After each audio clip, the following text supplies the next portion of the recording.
Hi everyone, it's Laura here for SugarPea Designs, and in today's video I'm going to show you how to make an easy birthday card with the balloon number stamp set.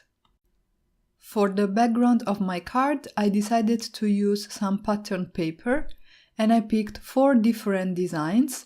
2 are from the Spots and Stripes Brides paper pad by SugarPea Designs, and the other 2 are from the Sugar and Spice paper pad, also by SugarPea Designs. I did some die cutting to create the elements for my design. The papers in the SugarPea Designs paper pads already come cut to 4 1/4 by 5.5 inches, but I wanted to add some stitched detail to my background panel, so I ran it through my die cutting machine with one of the dies in the Card Front Element Builder set. I created a large banner using the Stitched Flags dies by SugarPea Designs and this aqua paper with white polka dots. And then I used the tag die in the new Enjoy tag set to create a little tag out of the pattern paper with the word happy printed all over.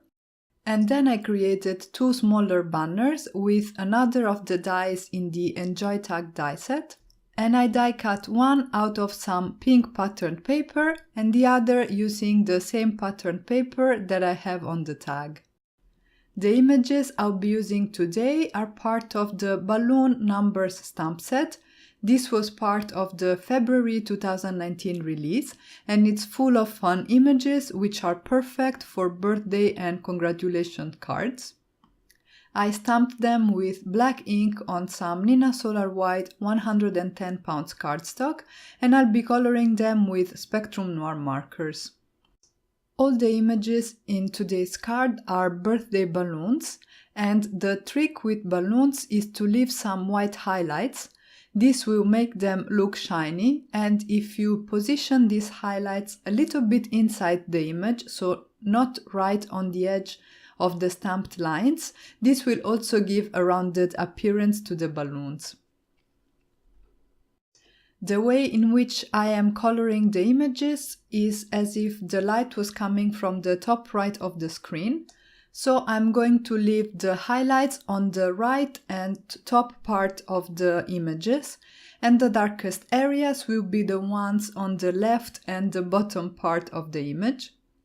I started actually with what will be my mid-tone marker, which is the CT4 marker, and I started mapping out my shadows.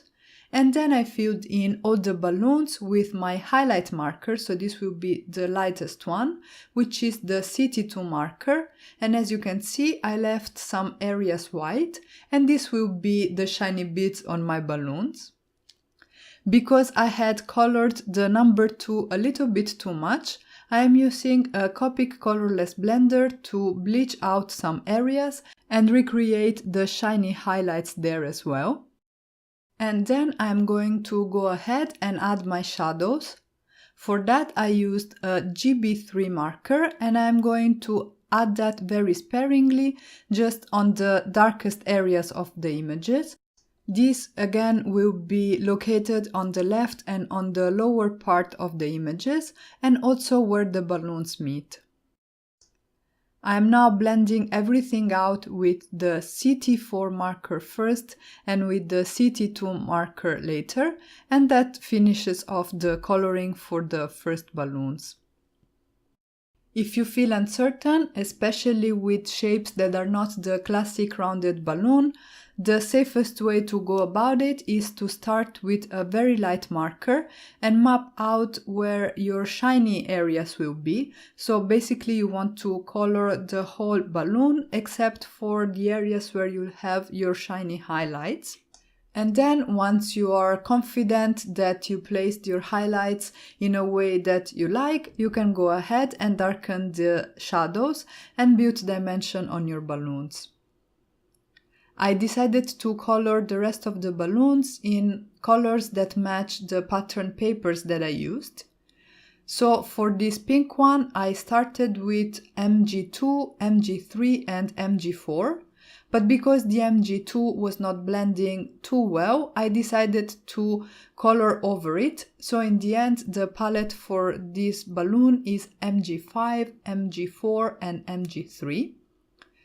I have an aqua one that I colored with AB3, AB2 and AB1. And then I decided that I wanted another balloon like the small yellow one that I have, and that I wanted to color that blue. So I used TB5, TB3 and TB1. And I decided not to use the small yellow one because I felt that the design was going to be more balanced that way. Once I was done coloring, I die cut all the images with the coordinating dies.